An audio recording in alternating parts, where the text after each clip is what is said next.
अभी तक ऑर्गेनिक की प्रिपरेशन के दौरान आपको नेम रिएक्शन के बारे में बताया जा चुका है। कौन कौन से डिस्टिंग्विशिंग टेस्ट का आपको इस्तेमाल करना है ये आपको बताया जा चुका है। प्लेलिस्ट डिस्टिंग्विशिंग टेस्ट की बनाई जा चुकी है। आज डिस्टिंग्विशिंग टेस्ट के इस लेक्चर में आपको सिखाते हैं कि आखिर एग्जाम में इसको अटेम्प्ट कैसे करना है, इसको लिखना कैसे है। तो ये सीखिए कि किस तरह से आपको डिस्टिंग्विशिंग टेस्ट को लिखना है ताकि एग्जामिनर आपके मार्क्स ना कट कर पाए। ये पॉइंट भी आपको दिमाग में रखना होगा। कौन कौन से डिस्टिंग्विशिंग टेस्ट, कौन कौन सा फंक्शनल ग्रुप देता है, इसके लिए आप प्लेलिस्ट में डिस्टिंग्विशिंग टेस्ट का फर्स्ट लेक्चर जरूर देखेंगे और फिर इस लेक्चर को उसके बाद अंडरस्टैंड किया जाएगा। देखिए, सबसे पहले बात करते हैं हम आइडोफॉर्म टेस्ट की। आइडोफॉर्म टेस्ट सबसे ज्यादा आपके बोर्ड एग्जामिनेशन में पूछा जाता है। आपको यह बात क्लियर होनी चाहिए कि इस टेस्ट को वो ग्रुप देंगे जहां पर ये दो ग्रुपिंग प्रेजेंट है। जिन भी कंपाउंड्स के अंदर ये दोनों ग्रुपिंग प्रेजेंट होंगी वही आइडोफॉर्म टेस्ट देगा, अदरवाइज आइडोफॉर्म टेस्ट नहीं मिलेगा। अब ये ग्रुपिंग अल्कोहल में भी है, एल्डिहाइड में भी है, कीटोन्स में भी है, तो काफी जगह ऑलमोस्ट हम ये कहें कि हर बोर्ड के एग्जामिनेशन में यहां से क्वेश्चन पूछा जाता है। तो आपने इस बात को अच्छे से सीखना है कि कैसे इस टेस्ट को परफॉर्म करना है। एग्जाम में डायरेक्ट नहीं लिखा होगा कि आप आइडोफॉर्म टेस्ट करके दिखाएं। आपको डिफरेंट डिफरेंट कंपाउंड दिए जाएंगे और आपको उसे परफॉर्म करना होगा। फॉर एग्जाम्पल, अगर आपसे कहते हैं कि आपके पास ये कंपाउंड है, आपको इसका डिस्टिंग्विशिंग टेस्ट देना है, तो पहले इसको लिखना कैसे है वो जान लीजिए।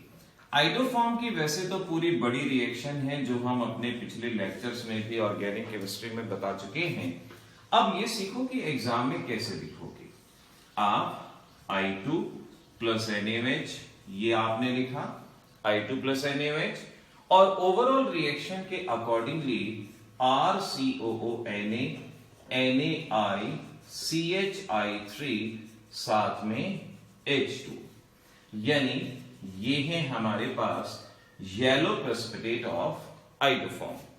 एग्जाम में येलो प्रेसिपिटेट की फॉर्म में ही इसको लिखना है, येलो प्रेसिपिटेट ऑफ आइडोफॉर्म। तो एग्जाम में अगर डिस्टिंग्विशिंग टेस्ट आएगा तो बिना इस रिएक्शन के आपको मार्क्स नहीं मिलेंगे। अब बच्चा गलती क्या करता है, आपके एग्जाम में ये क्वेश्चन आया कि इथेनॉल और प्रोपेनॉल के बीच में डिस्टिंक्शन कैसे होगा। इथेनॉल और प्रोपेनॉल के बीच में डिस्टिंक्शन कैसे होगा, आपको डिस्टिंग्विश करना है। तो बहुत बच्चे वैरायटी ऑफ आंसर देते हैं। कहते हैं ना, जहां ना पहुंचे रवि वहां पहुंचे कवि। वही बात है, जहां ना पहुंचे साइंटिस्ट वहां पहुंचे हमारा बच्चा।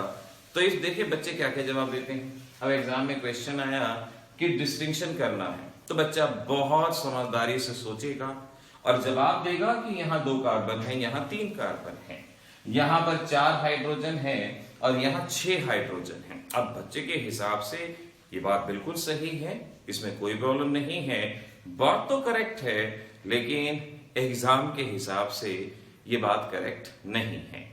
वहां आपको डिस्टिंग्विशिंग का मतलब कोई ऐसा टेस्ट देना है जो विजिबल हो, जैसे जिसमें कोई कलर चेंज दिख रहा हो, कोई प्रेसिपिटेट दिख रहा हो या कोई स्मेल आ रही हो, उससे आप डिस्टिंक्शन कर सकते हैं। कई बार बच्चे क्या करते हैं कि भाई इसकी रिएक्शन होगी, इसकी रिएक्शन नहीं होगी। लेकिन अगर रिएक्शन के दौरान कलर चेंज नहीं हुआ तो टेस्ट ट्यूब में सपोज आप लैब में ये टेस्ट कर रहे हैं, कैसे मालूम पड़ेगा कि भाई इसमें रिएक्शन हुई है, उसमें रिएक्शन नहीं हुई है। So you need to be precise. आपको प्रिसाइज होना है और आपको विजिबली डिस्टिंग्विशेबल टेस्ट वहां पर परफॉर्म करना है। ये ध्यान रखेंगे, विजिबली डिस्टिंग्विशेबल टेस्ट आपको परफॉर्म करना है। तो ऐसे केस में आइडोफॉर्म टेस्ट कौन देगा, जिनमें ये ग्रुपिंग है, यानी ये देगा।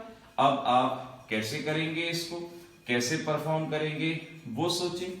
आपने लिया CH3CHO और पूरी रिएक्शन बैलेंस्ड याद है तो बैलेंस लिखें। डायरेक्ट भी ऑर्गेनिक में लिख सकते हैं। इनऑर्गेनिक में बैलेंसिंग की बहुत ज्यादा जरूरत होती है। ऑर्गेनिक में डिस्टिंग्विशिंग टेस्ट में एग्जामिनर सॉफ्ट हार्टेड होते हैं, कोई खास प्रॉब्लम नहीं। बैलेंस करें तो ज्यादा अच्छा है, ध्यान रखें मेरी इस बात को, अदरवाइज ना लें। बैलेंस करें तो बहुत अच्छा। बाय चांस भूल भी गए तो उम्मीद है कि वहां एग्जामिनर शायद कुछ आधा नंबर काट के आपको नंबर दे दे, हो सकता है। अब इस केस में रिएक्शन होगी, और रिएक्शन कैसे कि CH3 पार्ट कन्वर्ट होगा आइडोफॉर्म में, यानी CH3 part iodoform yellow precipitate ये कन्वर्ट हो जाएगा, और बाकी रिमेनिंग पार्ट इस तरह से HCOONA NaI प्लस H2O इस तरह से कन्वर्ट होगा। बैलेंस कर दें तो बहुत अच्छी बात है, thrice, four, thrice etcetera balance करें तो बहुत अच्छी बात है। और इस केस में आप लिखेंगे CH3 CH2 CHO no iodoform, यहां येलो प्रेसिपिटेट नहीं मिलेंगे। हमने ये नहीं कहा कि रिएक्शन नहीं होगी, रिएक्शन होगी, अल्फा हाइड्रोजन हटेंगे, लेकिन येलो प्रेसिपिटेट ऑफ आइडोफॉर्म नहीं मिलेंगे। तो यहां लिखना है no yellow precipitate of iodoform, इस तरह से जाके ये टेस्ट हो पाएगा।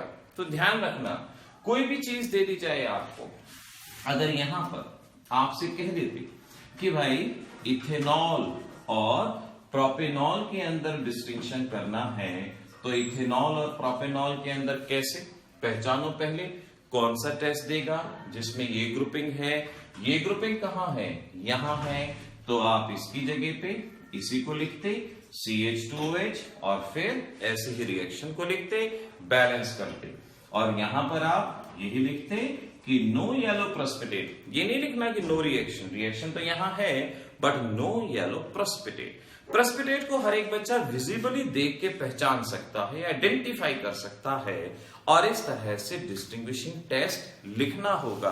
ध्यान रखें, एक और एग्जांपल मैं यहां आपको सिखा दूं, और वो भी आपके एग्जाम में अक्सर इस्तेमाल होता है। कार्बाइल अमीन टेस्ट कह सकते हैं, या कार्बाइल अमीन रिएक्शन।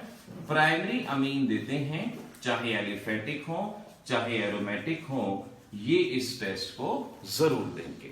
अब एग्जाम में क्वेश्चन आया कि आपके पास ये दो अमीन है और आपने इनके बीच में डिस्टिंक्शन करना है, तो अगर आप ये लिख देंगे कि भाई ये कार्बाइल अमीन टेस्ट देगा, ये नहीं देगा, नहीं, कोई एग्जामिनर मार्क्स नहीं देंगे, कोई एग्जामिनर मार्क्स नहीं देंगे। यहां पर आपको परफॉर्म करना है, लिखना है उसके बारे में, तब नंबर मिलेंगे। ध्यान रखो मेरी इस बात को। देखो, एक एक चीज मैं आपको बिल्कुल ओपन वे में यहां बता रहा हूं कि what is the thought of examiner, तो उसके अकॉर्डिंगली प्रिपेयर करेंगे। आप कैसे करेंगे? CH3 NH2।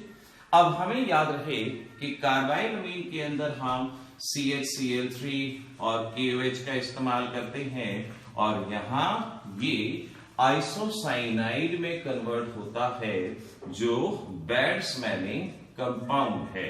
Bad smell, offensive smell, इसको स्मेल के जरिए पहचाना जाता है, ऑफेंसिव स्मेल इसकी कहलाई जाती है। तो इस तरह से बच्चों आपने डिस्टिंक्शन टेस्ट करना है, और एग्जामिनर में एग्जाम में कोई भी टेस्ट आपका गलत नहीं होगा अगर आप सही ढंग से मेरे बताए गए मेथड के हिसाब से याद करेंगे। ओके, ऑल द बेस्ट बच्चों, अच्छे से पढ़ते रहिए, तैयारी करते रहिए।